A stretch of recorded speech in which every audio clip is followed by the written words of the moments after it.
Good morning to class 7। Last time ये chapter पूरा complete हो गया था, आवर एनवायरनमेंट। क्वेश्चन आंसर भी आई होप सब ने कर लिए होंगे।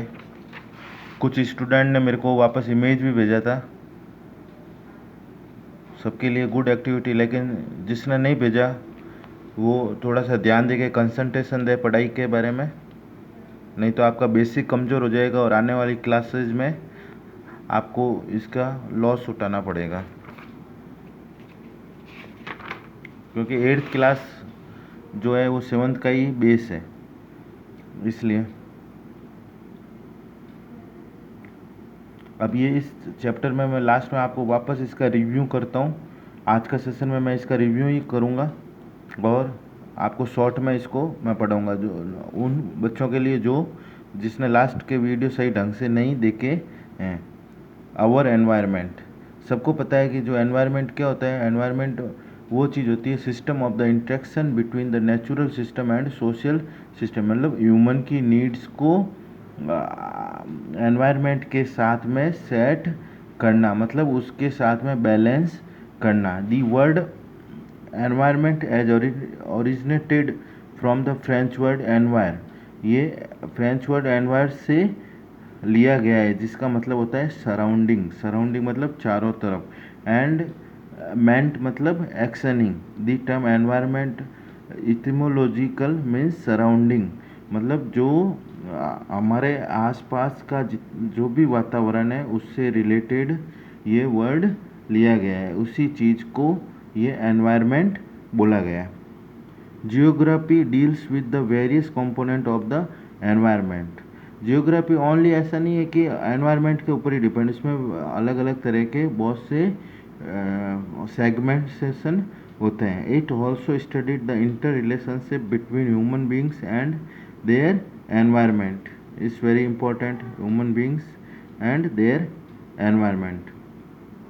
अब the natural environment include a biotic and a biotic component, ये समझने की ज़रूरत है। बायोटिक एनवायरनमेंट मीन्स ऐसे जो भी कंपोनेंट्स जिसमें सांस लेने का या सजीव चीज़ होती है, जैसे plants, animal, human beings, wild. A biotic क्या होता है? ए बायोटिक जो नेचुरल फिनोमिना होता है, जैसे एयर, वाटर, लैंड, ये सब नेचुरल फिनोमिना होते हैं, इसको ए बायोटिक बोला गया है। और जो चीज़ जैसे प्लांट्स है, एनिमल है और ह्यूमन बींग्स, हम लोग किस कैटेगरी में आते हैं? बायोटिक कैटेगरी में आते हैं। अब next natural environment. Natural environment क्या? इसमें जो नेचुरल जो चीज़ होती है प्रकृति के द्वारा उत्पन्न हुई है, वो उसमें अर्थ को किस डिपेंड किया गया है? 4 लेयर्स बांटी गई है, lithosphere, hydrosphere, atmosphere and biosphere.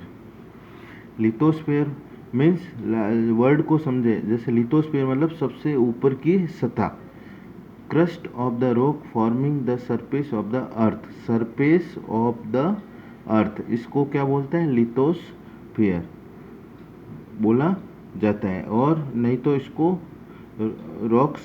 रॉक्सफियर बोलते हैं, मतलब जो चट्टान की जो सबसे ऊपर की जो सतह होती है, इसी को लिथोस्फेयर बोलते हैं, अर्थ के सबसे ऊपर वाली सतह को। यहाँ आप डायग्राम में देख सकते हैं, ये अर्थ दिख रहा है, इसके जो सबसे ऊपर की जो ये सतह होती है, ये क्या हो गया? लिथोस्फेयर हो गया। अभी मैं आपको रिव्यू करवा रहा हूँ चैप्टर, मैंने लास्ट सेशन में उससे भी लास्ट सेशन में कंटिन्यू एक एक पैराग्राफ, एक एक लाइन मैंने आपको समझाई है। अभी वापस उसको लर्न करने की ज़रूरत है। अगर आप लर्न नहीं करोगे तो पुराना जो भी पढ़ाया हुआ है वो सब वेस्ट हो जाएगा। लिथोस्फेयर की जो उसकी मोटाई है उसकी क्या है? 100 किलोमीटर, मतलब अर्थ के, यहाँ आप देख सकते हैं ये 100 किलोमीटर तक इसकी लेयर काउंट होती है। ये इसको लिथोस्फेयर। हाइड्रोस्फेयर के बारे में, the hydrosphere is the part of the earth surface covered with water. और अब जो पहले रॉक्स के बारे में पढ़ा था, जो चट्टान वगैरह होते हैं, अब उसके बाद में जो ऐसा एरिया जो पानी से घिरा हुआ होता है। पानी किस किस में होता है? रिवर में, लेक में, सी में, ओशियन में, from the sphere. More than 70% of the earth's surface covered with the water. और 70% से ज़्यादा जो एरिया है वो पानी से इसमें गिरा हुआ है, और ये सब यही काउंट होता है।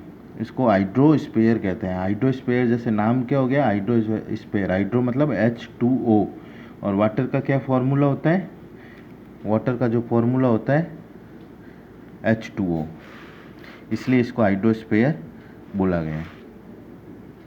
अब लास्ट वन है, सेकंड लास्ट, एटमॉस्फेयर। एटमॉस्फेयर सबको पता है, जो अर्थ के चारों तरफ जो भी तरह का हवा आती है या वातावरण होती है उसको एटमॉस्फेयर बोला गया है। जो अपने को ऑक्सीजन, ह्यूमन बींग्स को ऑक्सीजन और एनिमल और कार्बन डाइऑक्साइड प्लैनेट्स को प्लांट्स को मिलती है।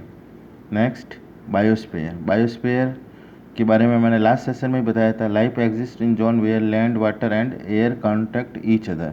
लाइफ कहाँ पर होगा, जहाँ इन तीनों का कॉम्बिनेशन होता है, उसको बायोस्फीयर बोला गया है। अब इकोसिस्टम। इकोसिस्टम क्या हो गया, all organism whether belonging to the planets animal kingdom interact with each other and interdependent on one another.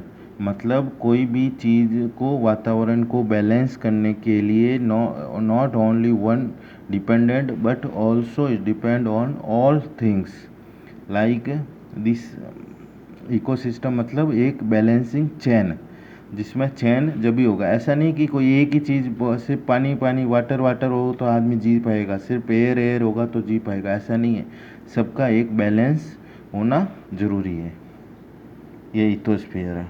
और ह्यूमन एनवायरनमेंट सबको पता है। ह्यूमन एनवायरनमेंट्स, ह्यूमन को लेने के लिए जैसे जैसे डेवलपमेंट होने लगा, ह्यूमन की नीड्स इंक्रीज होती रही, इंक्रीज हुई तो सेटल्ड लाइफ भी आगे बढ़ती गई, ट्रेड एंड कॉमर्स भी इसमें डेवलप होने लगा।